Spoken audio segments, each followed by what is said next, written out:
My name is Roger Bingham, and this is the opening of what I hope will be a series of Science and Society events from the Collaboratory, which is a center within the Institute for Neural Computation here at UCSD. This is the opening event of Science and Society.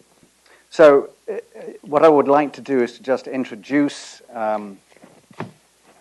ask Pat to start off, and then pass on to Reed Montague, who again is part of this group that we're talking about, because Terry's lab, the computational neurobiology lab at the Salk Institute, has spawned a great number of tremendous thinkers. Reed Montague was here in 1991, 1903. Peter Diane at roughly the same time. So we have this group of people who witnessed this whole thing transitioning, and I think it's just going to be tremendous to find out where you think this is all going. So let me just introduce Pat very quickly. This is the book. It's called Conscience: The Origins of Moral Intuition. She's a unique figure, in my view, in the sense that very early on, she wrote a book called Neurophilosophy, and that created essentially a new discipline. Her understanding of all of these issues have turned up in books like Touching a Nerve and so on. I don't want to talk too much about this. You can easily look her up and so on, but let me just introduce Pat, and we'll take it from there. Thanks. So it has long been an interesting question to me, where moral motivation comes from at all.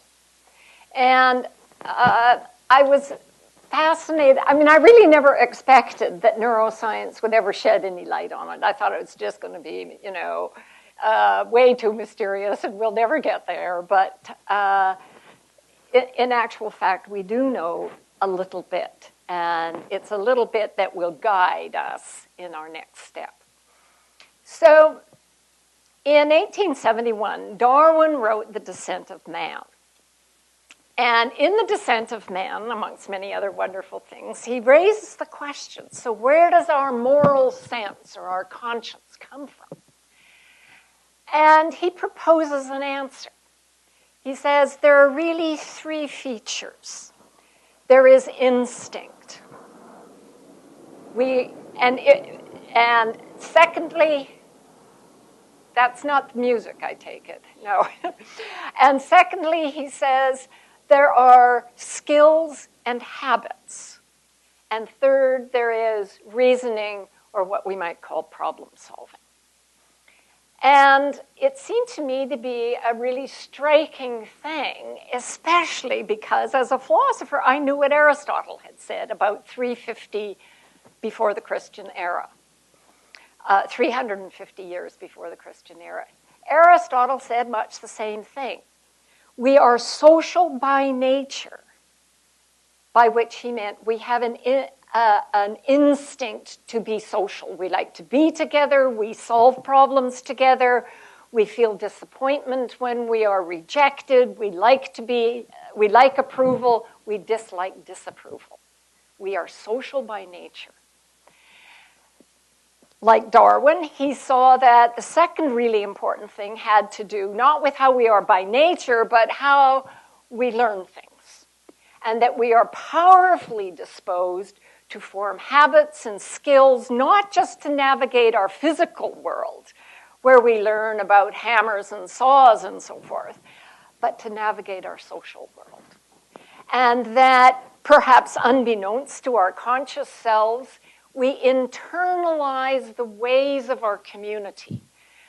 What things people approve of, what they disapprove of, what is expected of us, and what we can expect from others. And finally, like Darwin, he said, the third thing is that social life is beset with many practical problems. He was very different from Plato, who thought they were all sort of deep, up in Plato's heaven, ideological problems. And Aristotle, of course, was very much a man of the world. His father was a physician.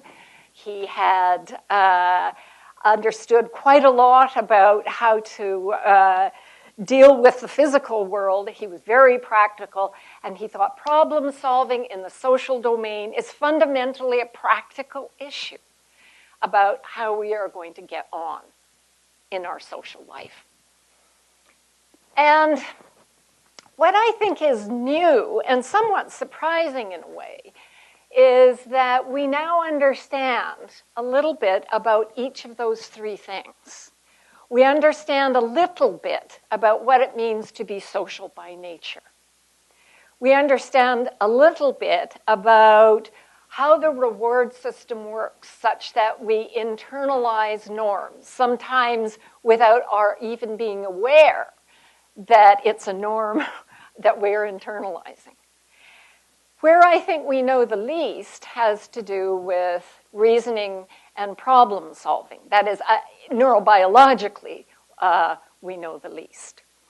I should say, too, that in addressing these kinds of questions about where our moral sense or our moral intuitions come from, that there are many sciences that have played a really important role. Certainly anthropology, because one of the grand myths of many cultures is that humans and only humans have moral motivation. We now know that's clearly not true. And in some of the discussion, I will regale you with some of my favorite experiments and my favorite data showing that chimpanzees, but even rodents, and certainly marmosets and lots of mammals, have moral motivation, by which I mean an individual will incur a cost to himself in order to help another without benefit to yourself.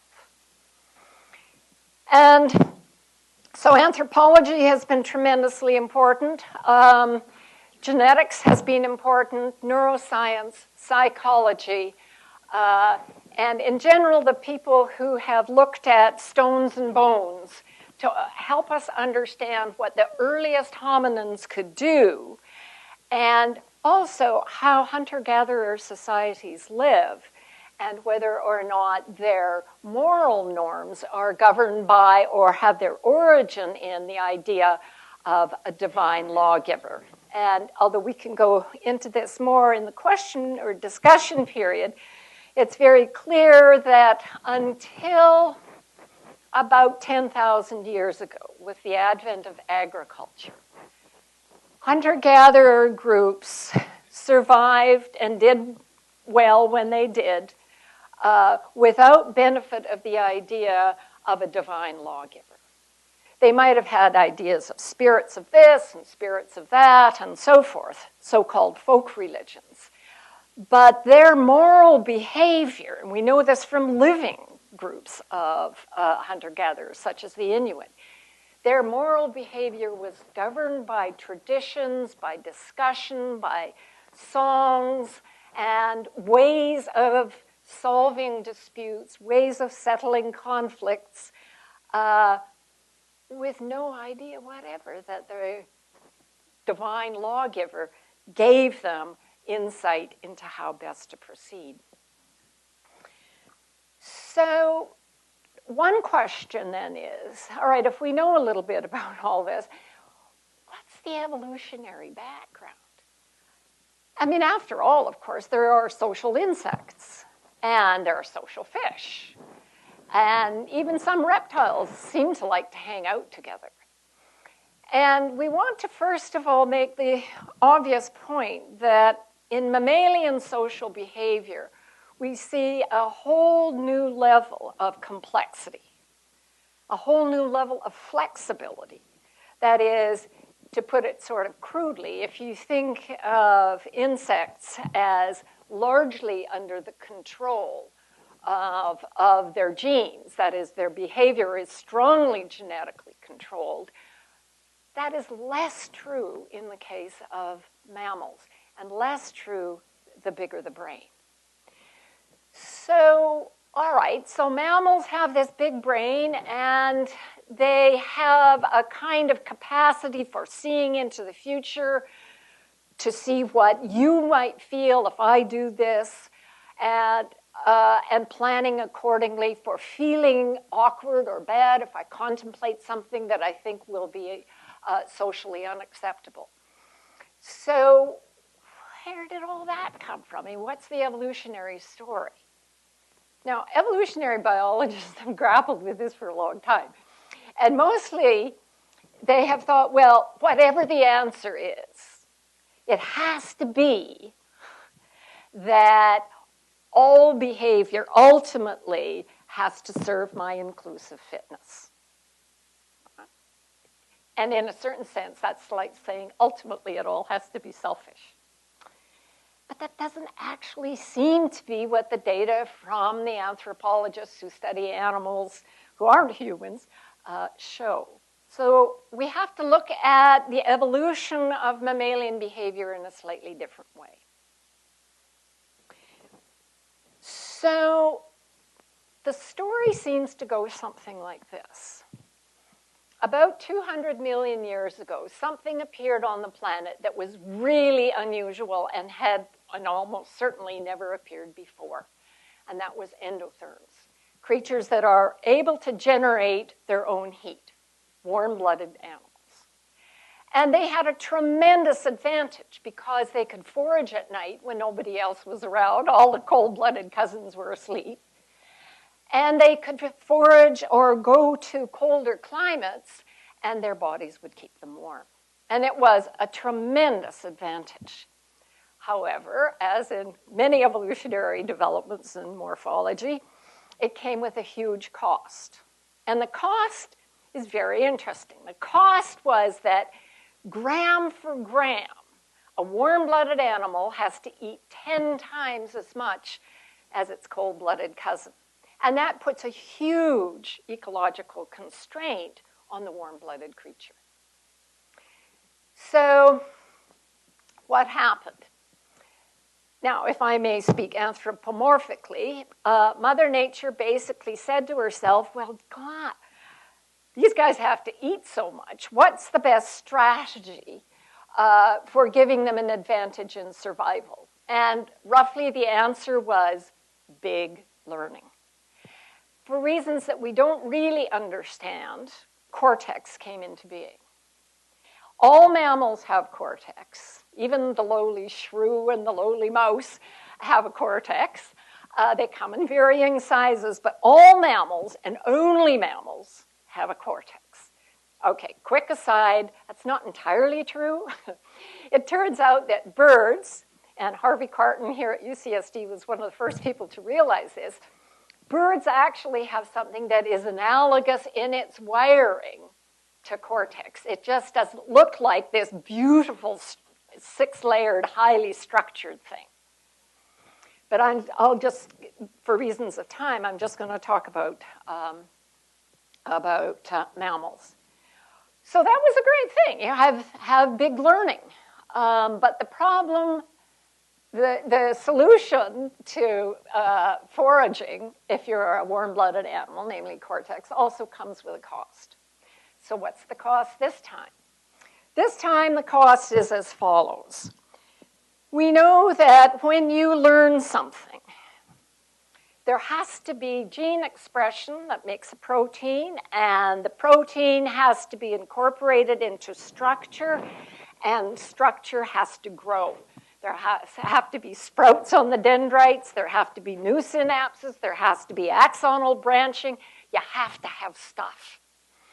If you're going to have big learning, that is, if the brain is going to tune itself up to this environment that it's in, it has to have lots of room to grow. Well, so, okay, that sounds good.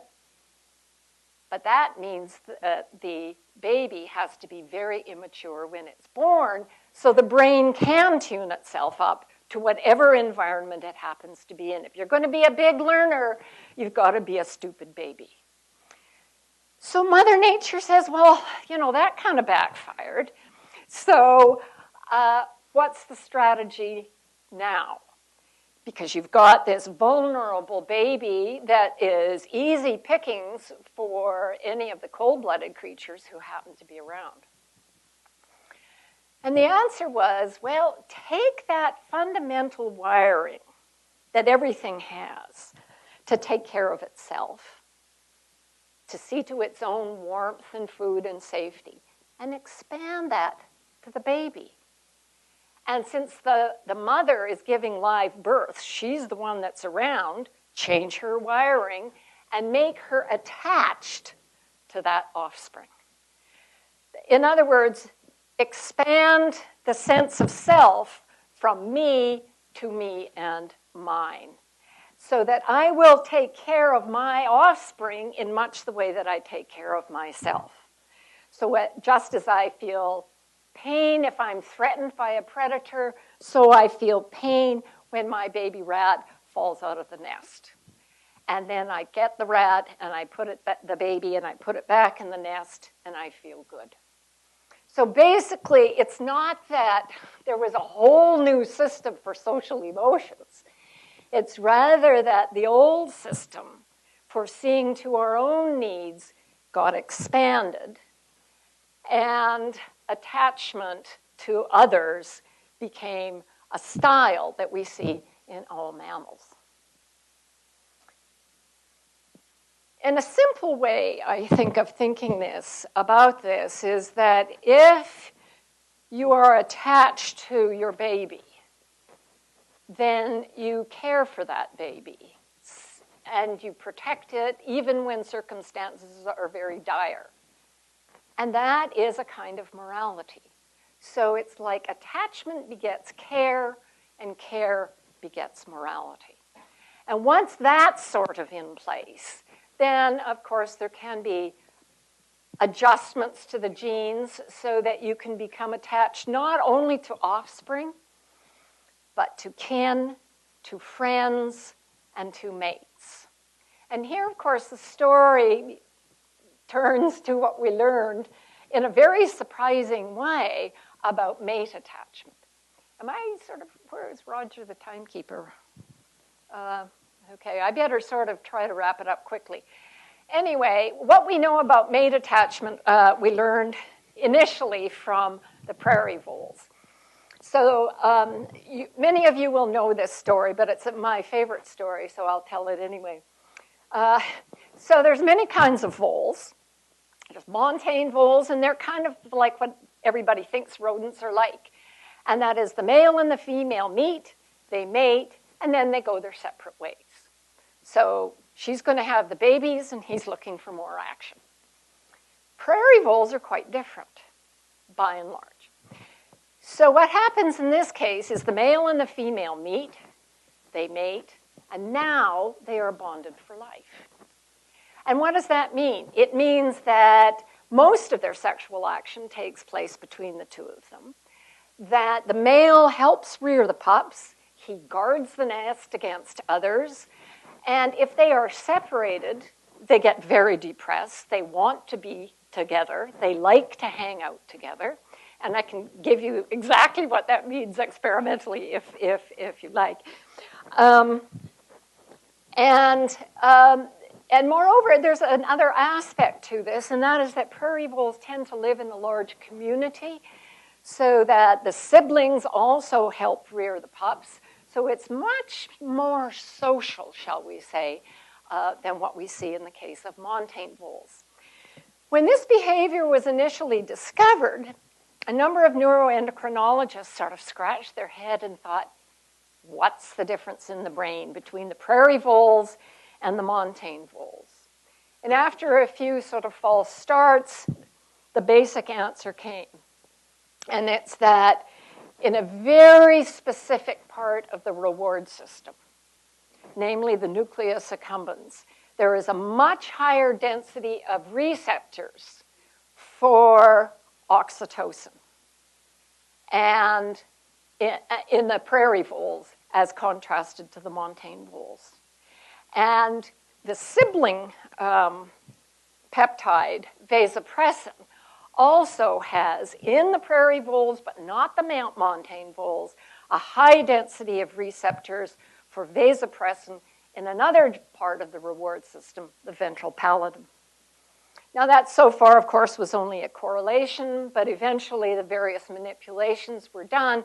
And it's very clear, I think, at this point, that oxytocin and vasopressin are really important regulators of sociality in mammals. And it also looks like the analog of oxytocin is a regulator of sociality in birds. So in mammals, only about 5 to 6% are long-term pair bonders, although many of them are social in other ways. In birds, about 95% are long-term pair bonders, and you can instantly see what the, what the evolutionary explanation is for that. So that gives you an insight into the instinct part of the story, the innate disposition to be social. What about the learning part? And here, it turned out this kind of amazing thing happened, that Reed Montague and Peter Diane were postdocs in Terry's lab, and they came across a discovery, a neurobiological discovery about the brainstem, and they realized what it meant. And the authors themselves did not actually realize how to interpret their own results. And this was the beginning of something truly amazing, which has to do with understanding the reward system as not just a sort of, 2-bit Pavlovian thing, but as something that is capable of doing very rich, very complicated learning, including learning of norms. And so, over to you, Reed.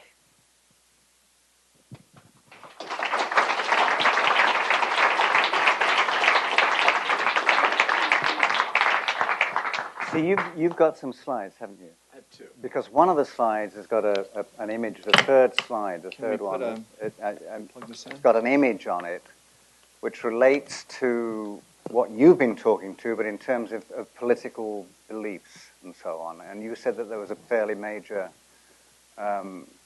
conceptual shift for you reading that paper, the recent paper of Reed's. Oh, yeah. Yeah. It's a picture of John Hibbing with worms Oh, in his mouth. yeah. So I would like to get on to that. Let me just remind you of one thing. When I was doing a little stand-up recently, or an attempt to do this, the Ascent of Minds thing, I did a little piece to camera, and this will just show you how crazy some of this stuff is. I did a little piece to camera when I was at the Salk Institute, and I said to the camera as I was walking along in front of the Salk Institute, if you wanted to get somebody to come and join you here, me, at the Salk Institute, it's very simple because they can use this, even if they don't know where the Salk Institute is. They've got a global positioning system, they've got a GPS, and it's just trivial. What would happen, how would you construct what I called an MPS, which is a moral positioning system, which is constantly telling you whether you're doing something that's right or wrong. I know that's a crazy idea, but there's something, is there an algorithm for conscience? How is this all working? I mean, how is it so? Maybe you can add some commentary to this. I don't know what I can do about that. Tell us what the neurochemical underpinnings are of this problem. Can we plug this picture in, this computer in? I can't, but Laura probably can. Laura here? Because she's technically sophisticated and I'm not. I have anything you want. Micro USB. Okay. HDMI.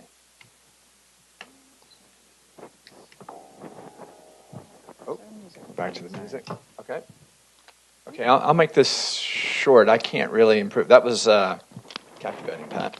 I'm going to start by saying one personal thing, which is when I come, I haven't been here in a long, long time. I was here 30 years ago, something like that. Okay. So I was a postdoc here in a group that included Francis Crick and Terry and Chuck Stevens and Pat as a daily. It was a daily read at 4 p.m., and it was a combative, roiling collision of all kinds of people, psychologists and physicists and mathematicians and whatnot. And basically, we were inventing our version of computational neuroscience. I've evolved since then, I think, and expanded to a lot more experiment. But Terry saved me. I won't go into how he saved me, but he basically called me up and said, "Hey, you want a job?" And I was working on a ward. I was an MD PhD student. I was literally on a medical ward, And I think I quit the next day, and I came out here, and the way Terry recruits you is not to have a moral positioning system.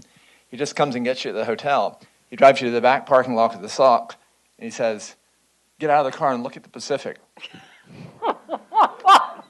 That was it. So, thanks for that. But we've the work we did here dovetails very well with, I mean, it was in many ways the learning part of what Pat is appealing to from various kinds of angles. And I know this isn't a technical talk in any sense, but I'm going to show you 2 pictures, and then I'll switch to John Hibbing eating nightcrawler worms and make the point. So what is common across bees, rodents, people, computer programs that play Atari Go, etc.? And the answer is the algorithms that learn to predict rewards and learn to choose actions predicated on those predictions. Okay? Now that's a very modern finding. That is, here's AlphaGo Lee, which beat Lee Sedol, the Korean Go champion. Go is a tremendously complex game in terms of the size of its state space. At any point in the game, it has an average branch factor of 250. That means at any point during the play of a game, you have 250 possible choices next. Chess is in the sort of 30 to 40 range. I don't actually know exactly what chess is. It's about 34. People aren't even sure exactly how big the state space is, but basically using reinforcement learning systems that are not really any different than what is in a bee's brain or what is in a kid's brain or this is a songbird's brain or a rodent's brain. They've learned to play Go and wiped out really the history of the subject. You can't play Go anymore. That particular game was tuned with grandmaster input, and they realized that distracted its discovery of the best kinds of solutions, because at the heart of all this is something called evaluation function. These are systems in your brain, systems in the brains of things that learn how to play adaptive games, that learn to value the world around them, that learn to value the next thing that they could do, and choose things predicated on that value. Okay? These are forward-looking systems, meaning they don't look at the past, they look to predict the future, and they learn to predict some function of the long-term future. And that's what they're concerned with. They're causal. I know there's some cognitive scientists here, so there's a whole area of cognitive science and and graphical theory where people learn that one thing causes another thing. This is the work. This is flowed out of the work originally of Sewell Wright and then Judah Pearl on what's called the do calculus, and that is that people and organisms on this planet, for whatever reason, learn that one thing causes another. There's a directionality to it. So these systems won't learn things backwards. They look for things that predict things that are good outcomes and whatnot. They're predictive systems. Let me just show you one more picture. Okay, here they are again. So the algorithms are common across them, and then there are also common anatomical motifs in the brain. So this is a cut through the picture of the honeybee brain here. This is a single neuron. This neuron contains a chemical called octopamine, which it delivers out to these branches here. These are actually the dendrites of this neuron. This neuron is absolutely essential for this bee to be able to learn to associate an odor from a flower with the nectar that the flower delivers. Okay? The odor predicts the nectar. This neuron mediates that. You can literally go into a bee head, put an electrode in this neuron here, present a novel odorant, fire the neuron, and the bee will learn to condition on that odor. You can even go one step further. You can bypass the neuron altogether, go out here to the terminals, and deliver the octopamine that the electrical impulses in the cell body would have delivered had it been activated, and pair a novel odorant with the delivery of octopamine, and the system still learns. Okay? So it seems to be a very big principle in systems that have to learn. Now, this is not an animal that has a cortex. That the predictive part of it is really crucial. And also the idea that you have a small number of neurons that predict to wide territories of neural tissue. Same thing is true. These are axons from single dopamine neurons in the brainstem of a rat. The color coding here has to do with where they're ending up in the neural tissue here. This is basically one axon branching in a region of the rat's brain called the striatum. This is a more schematized version in human here, showing where these neurons originate in an area called the ventral tegmental area in the substantia nigra. That's where the cell bodies are. Depending on who's counting, there is somewhere between 50 and 80,000 of these neurons per side, bilaterally symmetric in a human being. In a rodent, it's about 1,500 to 2,000. These make the chemical called dopamine. That dopamine, and they make electrical impulses. They go run out into these terminals. And the idea is that wherever they run, they're causing the release of dopamine. Okay. If anybody drank coffee there tonight, it's a methylated xanthine. It blocks dopamine reuptake. It potentiates the impact of dopamine on downstream structures. It gives you that attentive feeling. It gives you the motivation to learn. And it gets you up and going. Okay. You're talking to your dopamine system when you drink coffee and tea and whatever. It's absolutely crucial for the way you value the world. If you remove these neurons, life is not worth living. You literally sit frozen in a chair. You have an inability to initiate volitional actions, and you have a whole slew of cognitive features which are actually kind of poorly characterized. One of which is your actions seem to be ranked as having flat consequences. This thing is, if you know anybody with Parkinson's disease, you'll know what I'm talking about. You recognize some of those symptoms.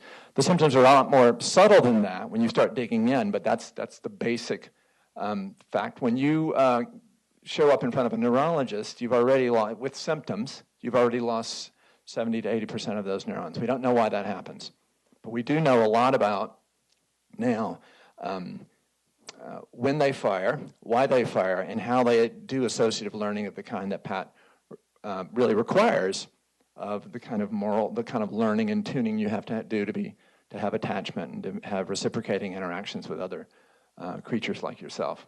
And here's a bird brain.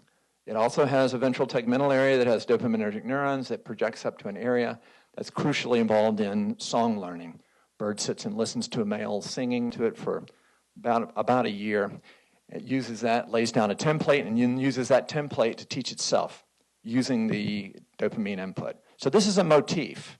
This is an algorithmic motif that exists between across species, from bees all the way up to human beings.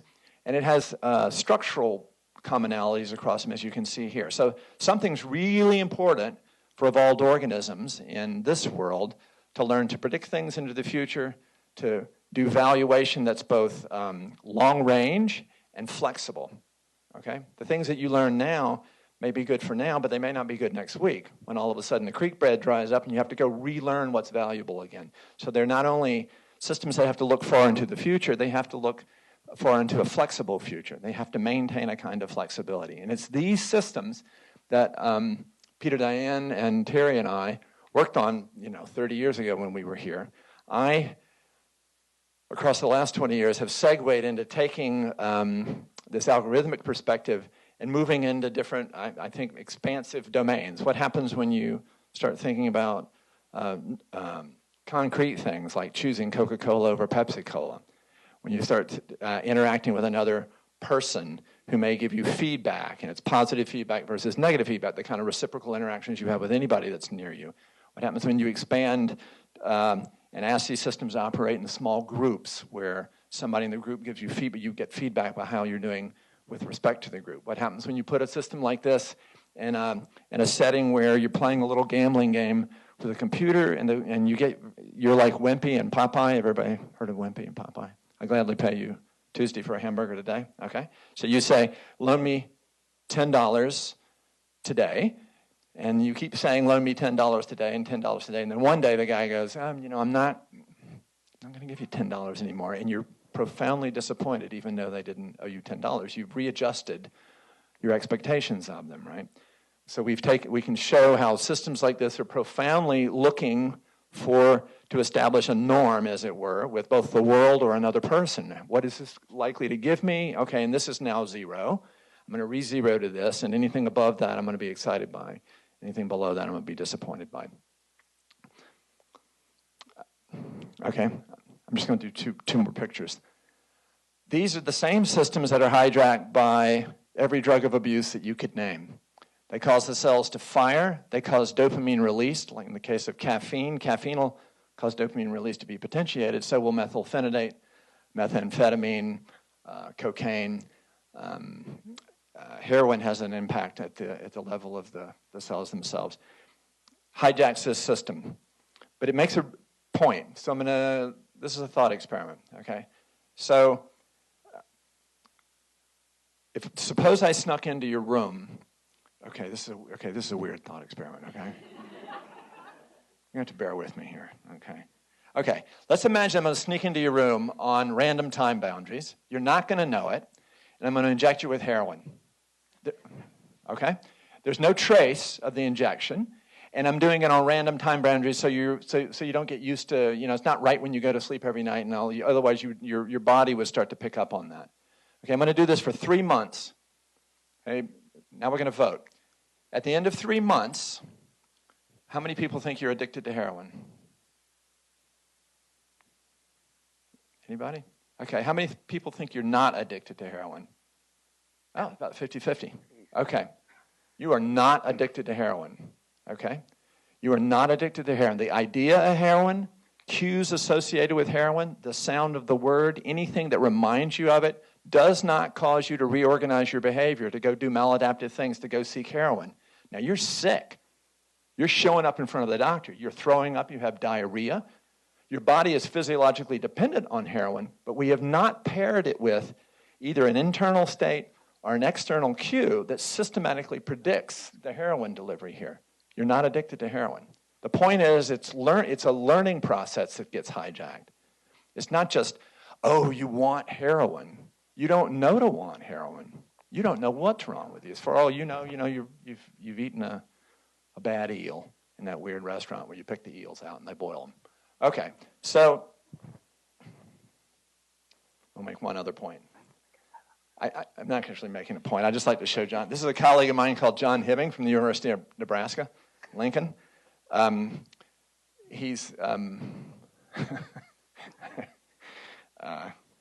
So there's a set of emotionally evocative pictures that people that do cognitive science have access to. It's a database kept by the University of Florida called the International Affective Picture, IAPS, International Affective Picture System. You have to sign up to it and whatnot. One of the things you sign up and promise to do is you promise not to give it away, to pollute the possible subject pools, worldwide. Oh, that's the picture from the IAPS.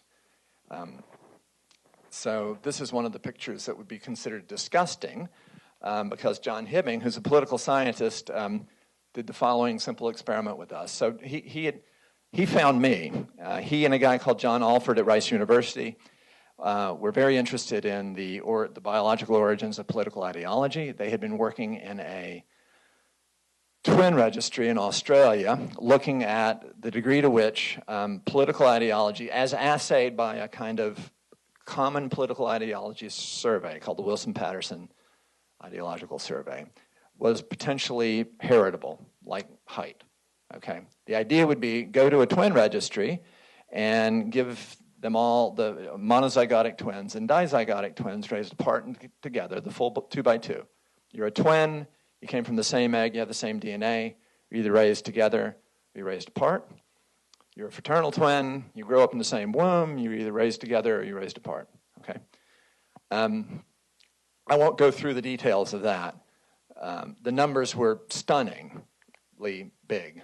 I think they get 0.48 for heritability. Height is something like 0.52 or something. It's like a half. Okay.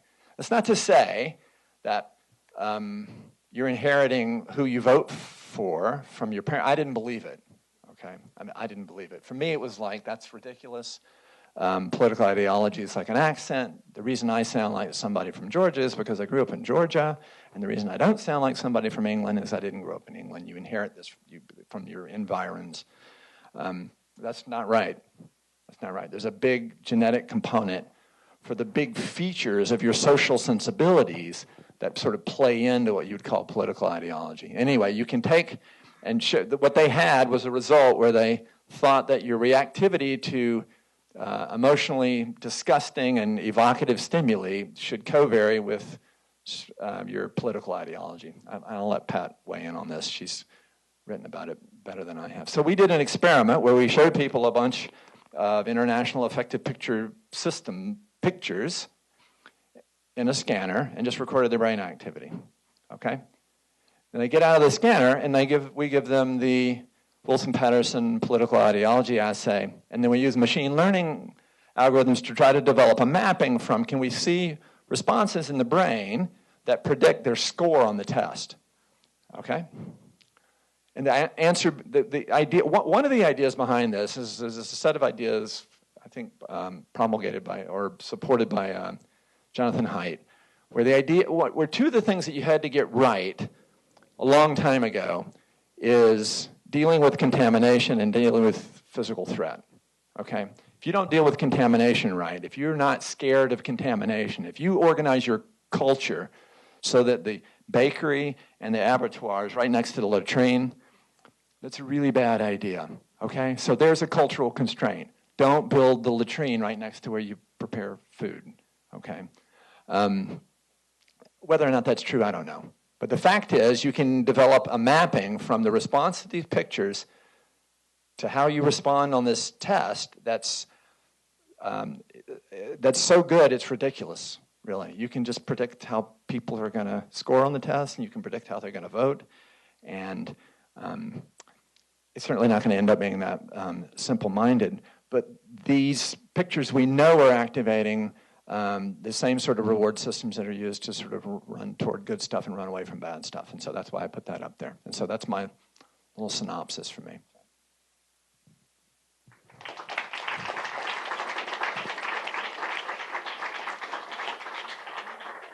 Thanks. So what you actually said in that letter to me when you were first talked about it, your description of this in one line was computational and neurotransmitter underpinnings of social decision-making and feelings, digging deeper into neurobiology for the substrates of conscience. Yeah, use the mic. This is not working? This was working. Or you didn't turn on your... No, it's on. Is this on? It's not loud enough. Well, I'll use this one then. Computational neurotransmitter underpinnings of social decision-making and feelings, digging deeper into neurobiology for the substrates of conscience.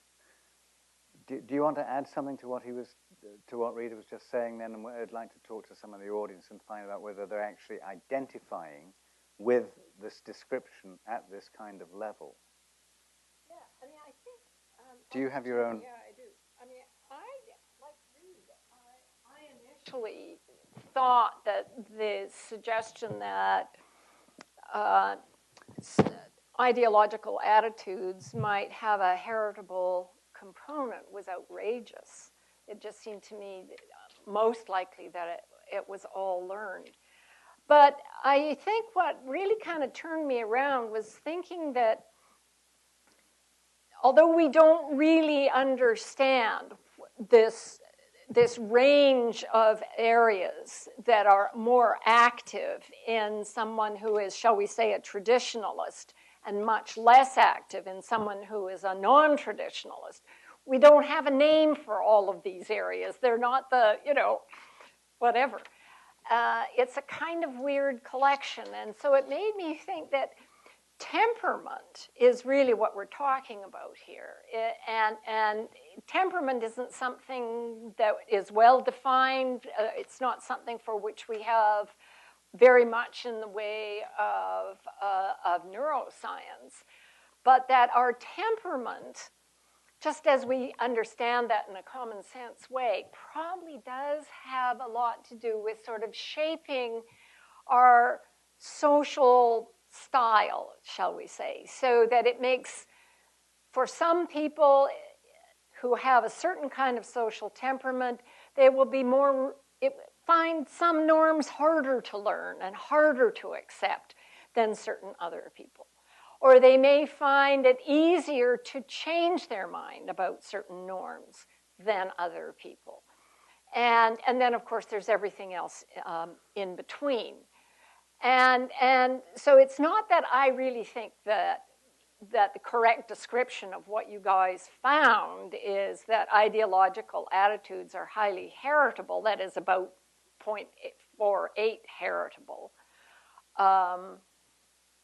It's that something that we don't have a name for is heritable, and that shows up in a variety of different ways, and one of the ways it might show up at this particular time in history is ideological attitudes. But for short, why not call it ideological attitudes right now?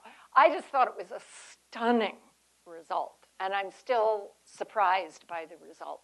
Because I, look into my soul and I think my attitudes are as they are because I really thought about them hard and long. And I read things that had an influence on me. I mean, how can it be that my political attitudes are as they are, at least in significant measure, for the same reason that I'm tall? When you use the phrase moral platform, can you do a very simple, quick version of that? Well, when I talk about the moral platform, it's kind of, instead of talking about instinct and innate structure, but it is the basic circuitry that makes it possible for attachment between parents and offspring, and that means that even very early on, babies show empathy for individuals who are hurting, whether it's even just a puppet or a toy. If one puppet is, beating the crap out of the other puppet, they feel sorry for the one that's getting beaten up. And so even very young children have this sense of empathy towards others. Now, that's not 100% of kids, of course, but normally that's true. I mean, we do know that there are psychopaths where the wiring is different. And it's not that they are cognitively impaired, it's that they are socially, they just do not feel embarrassment or shame or remorse. They can lie with the greatest of them. Yes, the greatest of them. And they're very narcissistic. So that's sort of what I mean by platform, and we know a certain amount about the nature of the circuitry that has to be in place in order for you to acquire norms in the way that Reid was talking about, and in order for you to feel affection and attachment to others. Yeah, when you were coming in, did you know you were given cards? Did you actually have any of you filled out any questions? They haven't been passed out yet. If you have a question, put your hand and By the way, as we're going along while these images are still playing, some of the images were put together by a scientist called Beata, who has a Beata Science Art website. She's actually over at the back there. Thank you, Beata. And the collaboratory imagery and so on was done by Marley Rosser, who's standing next to her. So thank you both for what you've done there. The use of the word conscience again in these things that we've put up here, does it jibe at all with what you're thinking? I mean, all right. So we have a scene. We have a scene, Hamlet. Okay. I don't know. He has the players come in. He decides to put on a play because he thinks his uncle killed his father and so on. The play is the thing wherein I'll find the conscience of the king, because he expects people's faces to reveal and their behavior, the current king's face and behavior to reveal his conscience, the pangs of conscience that you've mentioned in pieces before. It's interesting. That's the everyday thing. Yeah. It's interesting to me, of course, that not all cultures have a word that is the equivalent of our word conscience. And most importantly, the ancient Greeks did not have it. And while we think about Socrates always talking about his conscience, because he would talk about his little voice that would tell him, no, you really ought not to do that, or yes, you really must do this. Ancient Greek did not have a word for conscience. It really came out later of Roman culture, and it was, I think, early on, it was used in a courtroom context where Cicero wanted to make the point that his client understood the community standards. And in Latin, that meant he had conscientia. He had knowledge of community standards. And of course, the word has evolved in its meaning since then. But lots of cultures don't have a specific word for it. And I don't actually like the expression moral positioning system, because, you know, the Earth kind of stays where it is, and the features of the planet stay where they are, more or less. But that's not true of our social norms. They change. And that's one of the powerful things, actually, about our social norms, is that they are not tight, rule-bound, strict things. They are kind of centers of gravity, if you like, or prototypes of what we think appropriate behavior is, but they can change over time. Okay. Morality, according to Hume, is based on utility or aesthetics. Morality, according to Kant, comes from the categorical imperative. Where in your evolutionary narrative is the evolution of A, aesthetics, B, utility, C, categorical imperative? Yeah, well, I'm not quite sure how to answer that. I mean, first of all, that isn't true of Hume. He didn't think that our morality was an aesthetic thing. Right. Who was the question from, by the way? That was me. Oh. He did. He writes about moral action. He talks about the moral sentiment. That's the fundamental story for Hume, is the moral sentiment. And the importance of reasoning in solving social problems. That's the Hume of the treatise. So where did Hume come to his ideas? I mean, that's sort of a question for a cultural historian, and I don't know. No, my question more is more biologically. When do you think these things occurred? That there was a sense of either the categorical imperative, if you're Kantian, or moral action being defined in terms of utilitarianism or in terms of aesthetics.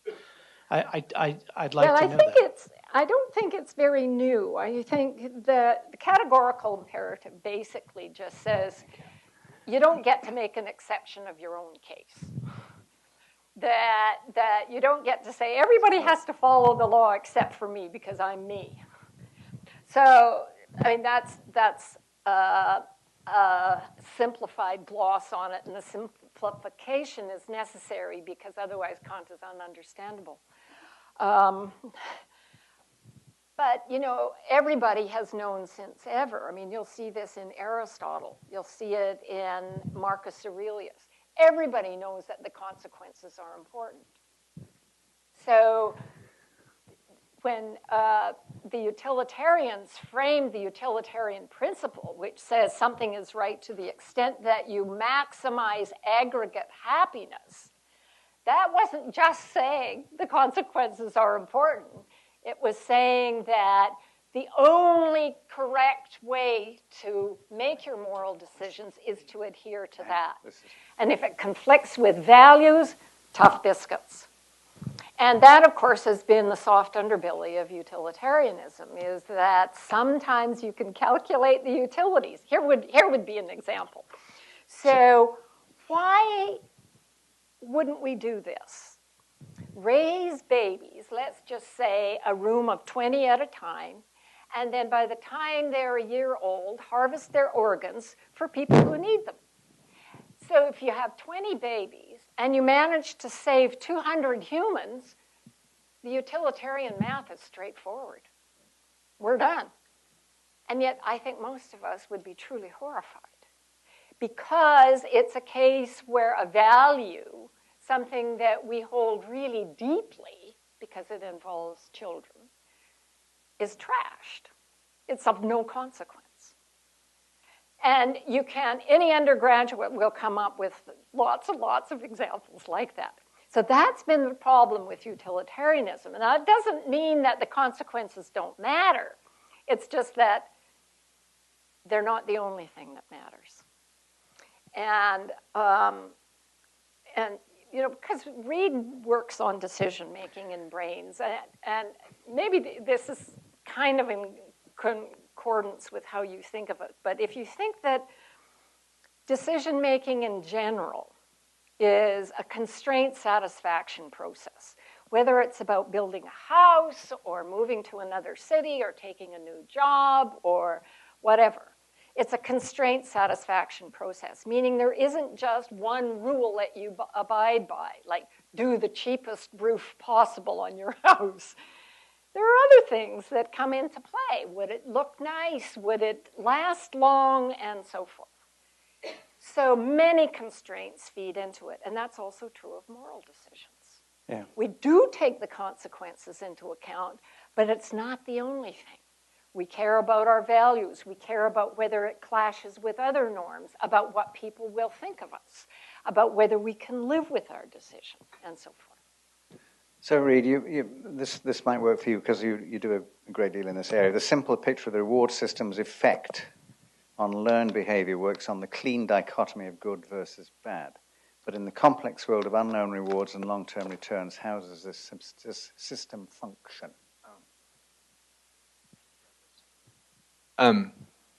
Well, I just told the story of the way the dopamine system was first sort of dug out.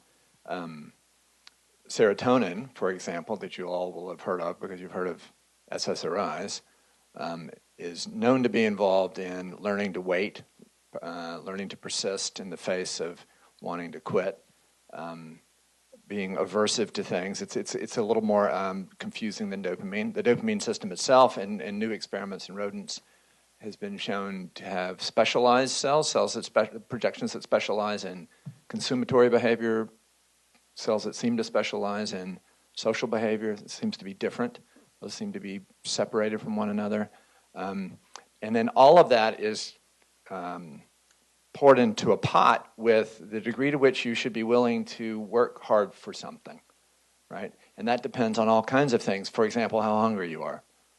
Okay, so if you're a squirrel wandering around in a field of grass and there are nuts hidden there, then that's a very low bar to the effort it takes to go find the nuts. Suppose instead the field is filled with stickers that sticks the squirrel every time it walks, and the nuts are now in the same exact position. So the only difference between field 1 and field 2 is every time you take a step in field 2, you're getting stuck. Well, you'll forage on field 2 if you're hungry enough. And so it completely changes your value function given the problem at hand. And so that kind of flexibility in what ends up being rewarding to you and whatnot,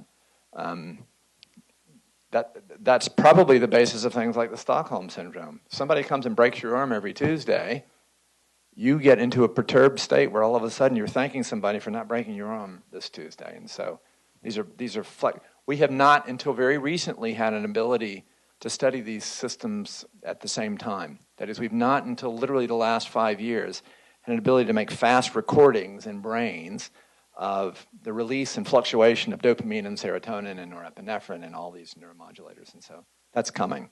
Okay, well, here's two together. If addiction is learned behavior, what strategies does that yield for overcoming it?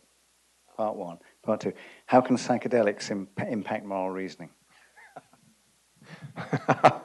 Okay.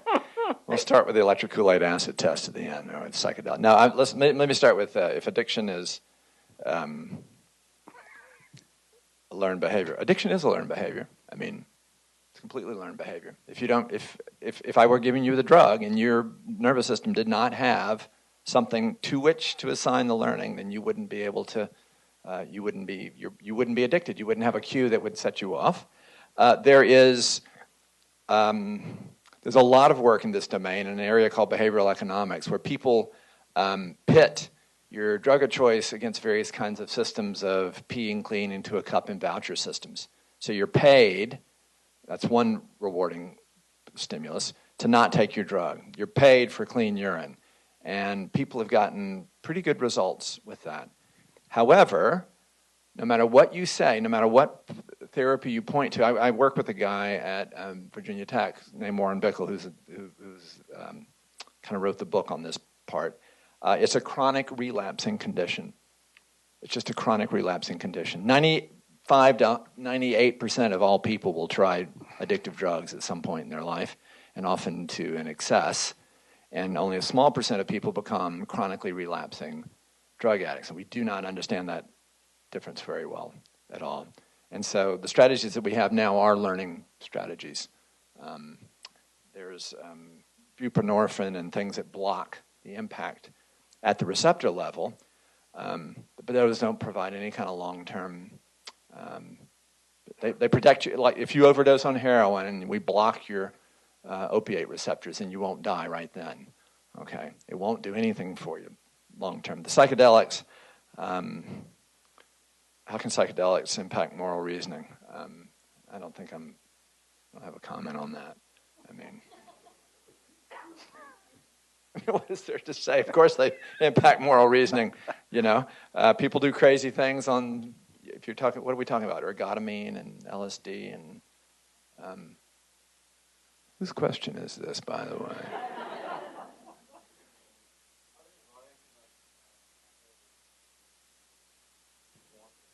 Give him the mic.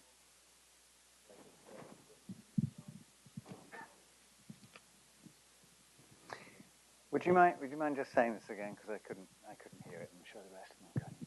So I was just wondering, because I heard that they can make you lose your sense of self, and that would make you want the best for more people other than yourself. So would that so more like psilocybin or LSD? Right, it has all kinds of effects. It has all kinds of sensory effects too, and so it's hard to pin down what's causing you to have your self borders bleed away. But schizophrenia, one of the main symptoms of schizophrenia is blurred self boundaries. Wait, I have a question. What's that? Follow up. But I mean that we. I have a follow-up. Yeah, you have a follow-up. I don't think we understand that at all, really. You know. So actually, maybe a different drug that might have direct impact would be ecstasy, right, which raises serotonin levels and causes affiliative behaviors that enhances affiliative behaviors. They love everyone. Right. Right. They also lose temperature control. It's classic that ecstasy causes loss of temperature control, and you can go into a crisis because your internal temperature gets high. So. Another question here. This sounds like it's from Leo. It's probably effective altruism. Given that our organizations and world-dominating companies don't have a deeply ingrained ability to distinguish between right and wrong, how do we calibrate these entities in favor of moral progress? That's a great question, though. And then you can run the United Nations. Yeah, companies become like organisms without consciences, and not because there are people in there that are necessarily immoral. It's an interesting feature. These systems build up, and it dehumanizes you. Just an insurance company is like that. An insurance company dehumanizes you in that way. Where did that question come from? Yeah.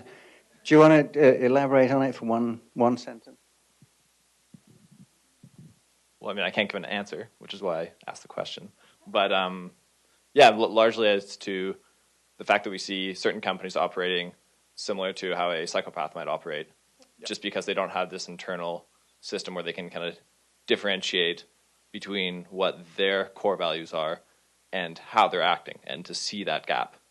Yeah, just wondering if you have any thoughts on. I think it's a collective phenomenon. I think that a big part of that is a collective phenomenon, not necessarily. I mean, okay, you have a company and there's some evil local, you know, Larry Ellison's running it, and he's a very competitive person because we all have seen this in public. And what about countries?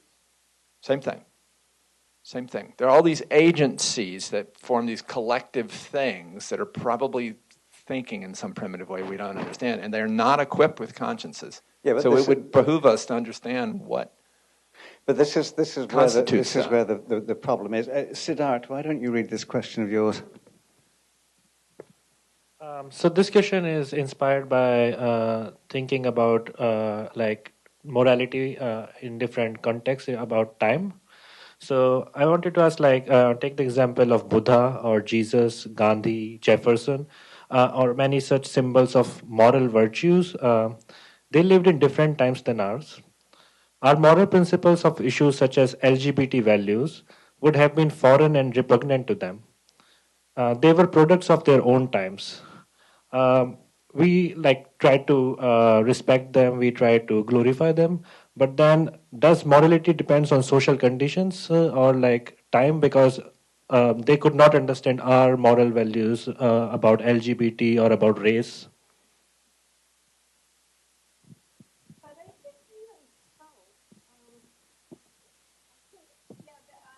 I take your point on that, but I think even so, with someone like Aristotle or the Buddha talks about particular moral virtues of, say, humility or courage or kindness or mercifulness or moderation, those all kind of strike a chord. But particular moral questions or issues can, of course, be different for different cultures. And would you mind telling about the time you met the Dalai Lama? I like that. Oh. Because you had the questions about Buddhism and so on and so forth. Yeah, I sort of was off my train of thought.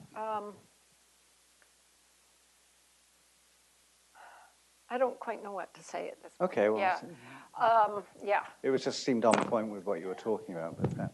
I mean, what I guess I find really interesting about your question, and it's something I really don't understand, is the ways in which norms change. Now, there is an experiment from Reed Montague's lab that gives me an indication of how they change. And the experiment basically shows that if your expectations about reward, that can be approval, for example, if your expectations are geared to a certain level and then change, then we can see a norm change. And I think that happened in my lifetime with regard to something like homosexuality, which I think at the time that I was a very young child would have been considered, really dreadful and awful, and, nobody should do that. And over time, of course, it changed. And there were many factors that played into that, many social factors. And I'm not a sociologist, so there's other people who couldn't speak to that better than I.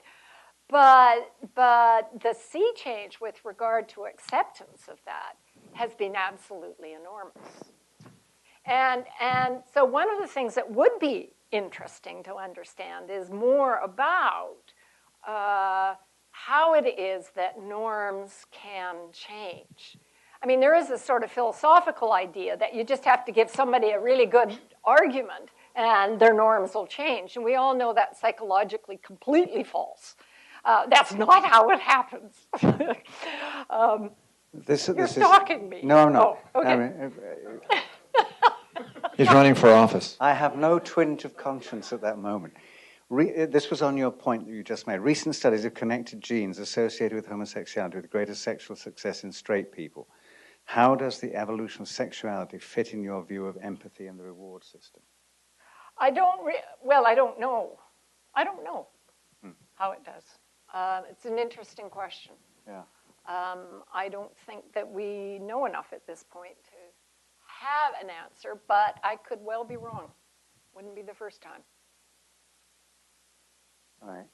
I'd like to comment on this other question. Yeah, all yours is a bright light, guys, so I don't know if I'm looking in the right place. Your voice is from the I can see him now, but the worst test ever. But this idea of starting to understand the rudiments of what forms a basic conscience out of parts that themselves don't have consciences as a collective phenomenon, I think that in the small is at least a starting explanation for why is it that companies don't have consciences. Even though they may have very moral people working in it, may be composed of a lot of parts. All those parts tend to interact, and in the composite, they end up deforesting the Amazon, or they let somebody die because they don't serve their insurance policy or whatever. That's something that we can understand, start to understand. That's the kind of collective phenomena across scales. We have heterogeneous agents interacting with one another.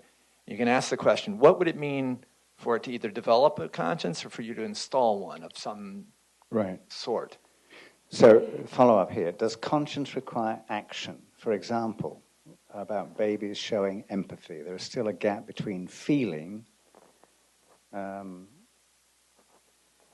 emotion, shame, empathy, and acting on those emotions. Can someone have a conscience even if they do not behave in a moral way? Sure. People can feel and be. There are lots of reasons that you don't act. You could be afraid to act. It could be too threatening for you, but yet you might not be strong enough to act. You might be trapped in some physical way. Yeah. And we do have an extraordinary capacity for kind of hiving off certain aspects of our life that might otherwise cause our conscience to squeal. And I don't think that's only true of the people who work for tobacco companies, for example, or the priests in Boston and Los Angeles. I think that it's probably true that many of us, under certain circumstances, will just kind of find a way of damping down the uneasiness that our conscience feels. I mean, that's just part of the complexity of the whole thing. And no, that's okay. Yeah. Conscience got the better of you. No, I'm very unsure of what I'm about to say. It's just very conjectural. So. But one of the things clearly that makes our lives very complex as humans is the fact that norms can compete with other norms and preferences can compete with preferences. And values can compete with values. And so sometimes we direct our attention to this value as opposed to that value, and away we go. And we're often put in circumstances where there is no right answer. And you have to kind of get used to the horribleness of that and the fact that you have to live with great uncertainty. Or inconsistency. You're saying inconsistency even. Yes, absolutely. And social life is very hard, and living with, well, life is very hard, I guess. But living with inconsistency is something that we have accommodated. And the ancients, Aristotle and Plato and certainly Socrates understood this very well. Even in simple decision making, we have inconsistent preferences. Could you, let me just give you this for a second. If I may offer some real-world insight about these corporations, having worked for one, what I find is that people shift their values to the group. I actually worked for a PR firm that, that successfully told people that smoking is your American right. It's an act of freedom. And why would people do this knowing that smoking will kill you? Because they had shifted their value to you had to do right by the client. The client was paying you, therefore you must do your best by the client. So I think, unfortunately, this is how these things come about. People are still moral, but they've changed what the goal of their morality is. It's harder to, I wanted to get an analogous story for the priests in Boston, and it's hard. I don't know how to make that story work in that case. Somehow they lived with an inconsistency because in some cases they were very decent humans in the course of ordinary business. It's just that when it came to little boys in the choir, they weren't. So I don't know. Read. There's one thing in the learning world, in the neurobiological learning world, there's this idea of creep, and I don't mean creepy people. I mean incremental changes. Yeah. And so, lots of organisms can be driven into certain behavioral states slowly, right? Heat the frog up slowly, and it doesn't jump out of the pot, right? So my version of that, and I'm not believe me, I'm not an apologist for that, is that you don't come to it in a big jump because you do have these warning systems. Right. You creep over to it slowly, you adjust to the new level, and then you creep again, and then you weigh reporting on somebody against, and it's an interesting object lesson of how far off it can get. Here, let me try and put these three together and you'll see why. What difference does it make that we now have a neuroscience glimmer of an explanation for something that's really wired into us by birth? Second one, so are we saying studies that highlight personality behavioral difference in siblings based on birth order are wrong, and is sociopathy primarily inherited defect? And is psychopathy being a serial killer genetic, and if so, why don't previous generations act similarly? There may be people in the audience who are better equipped than I to answer the question about birth order, but my understanding is that the data showing that there are these big behavioral personality differences based on birth order is highly questionable, that it was very underpowered, not enough subjects. Subjects were selected from history because they fit the hypothesis. I don't know. What do you know? Talking about Sulloway's work. Yeah. Yeah, I think it. Frank Sulloway? Yeah, I don't think it went away. I think it just got multiplied by a half. How do you, this is something we haven't touched on, I suppose we ought to. How do you comment on organized religion as a moral guideline? I can't quite read the next bit. And who wrote this one? Did you? Okay, can you read it for me? Because I got lost in the bracket there. How do you comment on organized religion as a moral guideline, i.e., right is you go to heaven, or behaving incorrectly is you go to hell, and how even within the same religion do some followers behave in a good or moral way and some don't? Yeah, well, maybe now is the time to talk about the Dalai Lama story. Okay, so there were a group of us who went to Los Angeles to talk to the Dalai Lama because he wanted to learn about the brain. This was about 30 years ago, and it was organized by this amazing neuroscientist who had started the neuroscience department here, Bob Livingston. Right. And so Larry Squire, who works on memory, and Antonio Damasio, and I, and Alan Hobson, who works on sleep and dreaming, off we went. And so we each had our little bit to do, and my bit was to talk about whether or not it's plausible to assume that there is something that survives the bodily death that goes into some child, and then that child becomes the next Dalai Lama. So anyway, then we had lunch. And it was lovely sitting outside in this nice table, and there was a retinue of monks that had come with the Dalai Lama, and I was seated between two of them, and I'm sort of a well-brought-up girl. I know that I'm expected to make conversation, and so I said, so cheerfully, I mean, this is so embarrassing to even have to tell a story. So tell me, what in Buddhism corresponds to the 10 Commandments? Silence.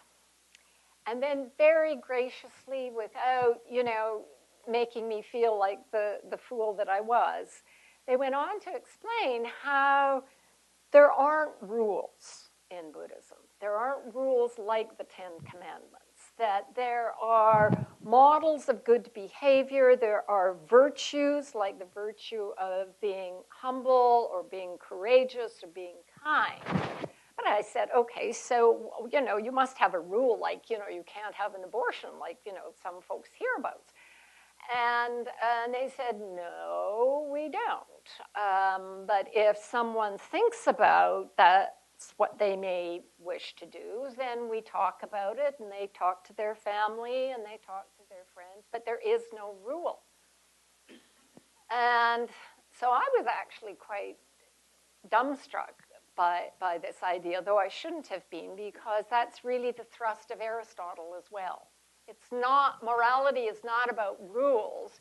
It's about cultivating habits so that you can respond appropriately in the multifarious kinds of conditions in which you're going to find yourself. So anyway, on the way home, I thought, you know, if rules are really that important, as contrasted to virtues and models, the way the Buddhists do it, then there should be a difference in the quality of the people who make up the population. So Christians should really be better folks, morally speaking, than the Buddhists. And do we find that? Didn't look like it. I mean, you know, there's bad people in both sides. So it doesn't look like, although sometimes we tell ourselves you have to have rules in order to do the right thing, you're really not following rules. You say you're following rules, but what you're mostly doing is responding to what you've learned, the people you've modeled yourself after, the kinds of examples that you've encountered in your experience, how you deal with your empathy, how you deal with the mass of other feelings that play in there. So it taught me a lot about the fact that rules probably are kind of abstractions from moral behavior in general, but they're not what you have to do in order to behave morally. And the kicker here really has to do with kids. I mean, every kid knows by the time they're 4 years old that don't lie is a rule you break fairly often, not for your own, you know, advantage, but because it would be rude to tell the truth. Your grandmother says, you know, does my hat look nice on me? And you don't say, no, it looks silly. Even a 4-year-old knows that. They know that the rules that they're taught in Sunday school have to be regularly broken when the conditions demand it. And that is subtle. But we don't do ourselves any favor by saying, well, you know, what we really need to do is just adhere more strictly to the Ten Commandments. Yeah, I asked the Dalai Lama after a neuroscience, I think it was an SFN meeting, I said, I think I told you the story, Your Holiness. If there was quite clear neuroscientific evidence that a tenet of Buddhism was wrong, I mean, what would you do? Yeah. And he said, if it's wrong, we change it. Oh, yeah, and he did actually on the spot because he wanted to understand about dreaming. And Alan Hobson went, you know, talked about dreaming and the sleep cycles and when you dream and blah, blah, blah. And he said, well, is it true that you only dream on your right side? He said, because we Buddhists believe that. And Alan Hobson said, absolutely not. Okay, then, he said, not. It's 7:30, Yeah. and so we should probably, I've got some questions left here, but I think perhaps we can just give Pat and Reed a round of applause for these wonderful answers to that. Oh, thank you.